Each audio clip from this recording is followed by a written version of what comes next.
Hello, welcome to OJ Studios. Please enjoy this week's chapter of The Unknown by Lacey and Olivia Julius.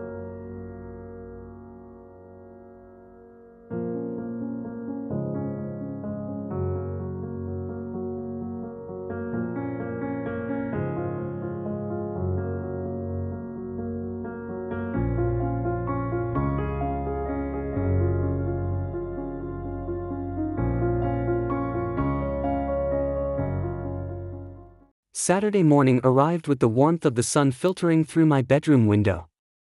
I stretched and rubbed the sleep from my eyes, the euphoria of last night's victory still fresh in my mind. I couldn't wait to see Emma today. After a quick shower and a light breakfast, I grabbed my jacket and headed out the door. The drive to Emma's house was peaceful, the crisp morning air filling my lungs and energizing me. The excitement of spending the day with her was almost too much to contain. I arrived at her house and took a deep breath before ringing the doorbell. The door creaked open, and there stood Mrs. Whitaker, Emma's grandmother. Her sharp eyes narrowed as they took in sight of me. I forced a smile and greeted her politely, "Good morning, Mrs. Whitaker." Her disapproving frown deepened. "Tyler," she said in a huff. "She has never liked me, and she probably will go to her grave without liking me. Honestly, I don't know what Emma sees in you." My heart sank at her harsh words. I had always known Mrs. Whitaker wasn't my biggest fan, but hearing her say it out loud was a different kind of sting. She was set in her ways. She came over from her country of birth when she was a teen and believes that her granddaughter is fitting in too much to life in the United States and losing her ancestry customs. If it was up to her, Emma would be wearing a modest dress with a hijab on framing her face, and agreeing to an arranged marriage to a man that her grandma deems worthy of her. Before I could respond, Emma appeared at the door, her eyes blazing with anger. "Grandma, that's enough," she said firmly, stepping between us. Her long brown hair swished in a ponytail behind her head. "Tyler is my boyfriend, and I decide who's good enough for me." Mrs. Whitaker pursed her lips, looking like she wanted to argue, but Emma's resolute stance gave her pause. With a huff, she turned and walked back into the house using her cane to wobble on, leaving the door wide open. Emma turned to me, her expression softening. "Sorry about that," she said, reaching out to take my hand. "Grandma can be a bit much sometimes." I squeezed her hand, my earlier nerves melting away. "It's okay. I'm just glad to see you."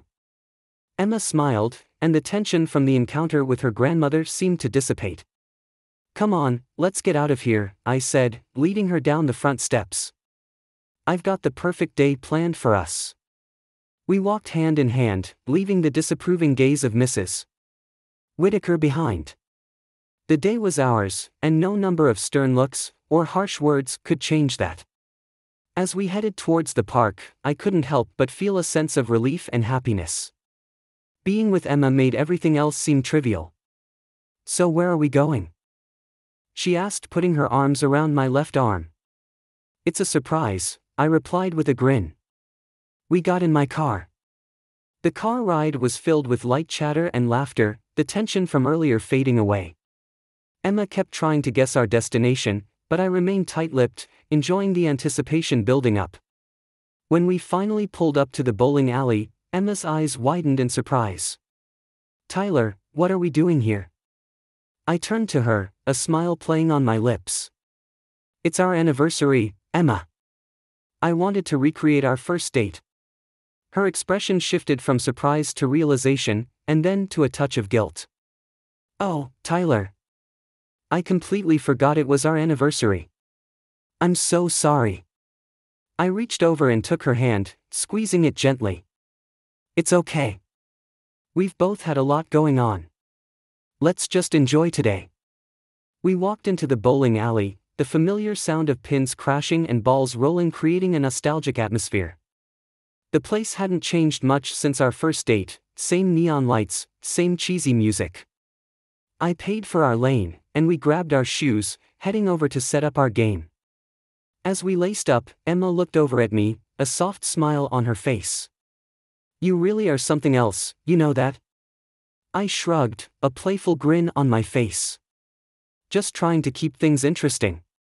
We started our game, the friendly competition, bringing back memories of that first night. Emma's bowling skills hadn't improved much, but her laughter every time she got a gutter ball was infectious. I couldn't help but laugh along with her, the stress of the week melting away with each frame. After a few rounds, we took a break to grab some snacks from the concession stand. As we sat down with our greasy fries and soda, Emma leaned in closer, her expression thoughtful. "Do you remember what you said to me that night?" she asked, her eyes searching mine. I thought back, trying to recall. "I remember being really nervous," I admitted. "I was so afraid I'd say something stupid." She chuckled, shaking her head. "You told me that you felt like you could be yourself around me. That you'd never felt that way with anyone else." I smiled, the memory coming back. "And you told me you felt the same way." She nodded, her hand finding mine across the table. "I still feel that way, Tyler. Even when things get tough, I know we can get through it together." Her words warmed my heart, and I squeezed her hand. "Me too, Emma. Always." We finished our snacks and returned to our game, the hours slipping by in a blur of laughter and playful teasing. As the sun began to set outside, casting a golden glow through the alley's windows, I knew this was a day we'd both remember for a long time. When our game finally ended, I walked Emma to the car, her hand still in mine. "So, what's next on the agenda?" she asked with a mischievous glint in her eye. I opened the car door for her, a smile on my face. "I guess we will find out, won't we?" I said with a smile on my face. That night, the drive back to Emma's place was quiet and peaceful, the soft hum of the car engine creating a comforting backdrop to our thoughts. The day had been perfect, and now the cool night air carried a sense of calm as we neared her house. When we arrived, I parked the car and turned to her, a soft smile on my lips. "I had a great time today, Emma." She smiled back, her eyes reflecting the dim glow of the streetlights. "Me too, Tyler. Thank you for everything." Emma got out of the car, and I followed her up to her front door. We stood there for a moment, just enjoying each other's presence. Finally, I leaned over and kissed her gently, feeling the warmth of her lips against mine. It was a sweet, tender moment that made my heart swell with affection. As we kissed, the front door of Emma's house creaked open. We broke apart, startled, and turned to see Mrs. Whitaker standing in the doorway. Her disapproving gaze pierced through the night, and she muttered something under her breath, the words unintelligible but carrying a weight of judgment. Emma sighed and glanced at me apologetically. "I'm sorry, Tyler." I shook my head, trying to reassure her. "It's okay, Emma. Really." But as Mrs. Whitaker continued to mutter, I began to feel a strange sensation. It started as a faint tingling in my fingers, then spread up my arms and into my chest. My heart rate quickened, and a wave of dizziness washed over me. I think I should go," I managed to say, my voice unsteady. "I'll see you tomorrow, okay?" Emma looked worried, but she nodded. "Okay. Get home safe, Tyler." I stumbled down the front steps towards my car, the strange feeling intensifying with each step. As I walked away, I glanced back and saw Emma watching me, concern etched on her face. Mrs. Whitaker stood in the doorway, her eyes following me with an unreadable expression. By the time I reached my car, the tingling had turned into a full-blown ache, and I could barely keep my balance. I fumbled with the keys, finally managing to unlock the door and slide into the driver's seat. As I drove home, the sensation gradually subsided, leaving me exhausted and confused. As I drove down the road, I kept feeling weird. My vision felt blurry, I shook my head, and it returned to normal.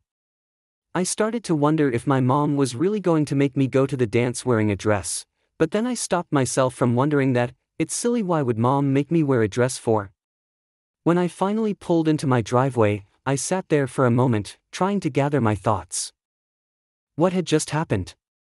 Was it something Mrs. Whitaker had done. I shook my head, dismissing the thought. It had to be my imagination, or maybe I was just tired from the long day. I walked into my house and my mother greeted me at the dining room table. She looked up, brushing her copper red hair from her face. "Hey, how was the date?" she asked. I stepped into the dining room trying to focus. "Was it really that bad, Brooke?" she asked. "Brooke?" I asked, confused. I said, "Was it really that bad, Tyler?" Mom said with a little laugh. "You feel all right?" I shook my head a little. "I guess I am just a bit more tired than I realized," I said before heading to my room. I made my way up to my room, collapsing onto my bed without bothering to change. My mind raced with questions, but sleep soon claimed me, pulling me into a restless slumber.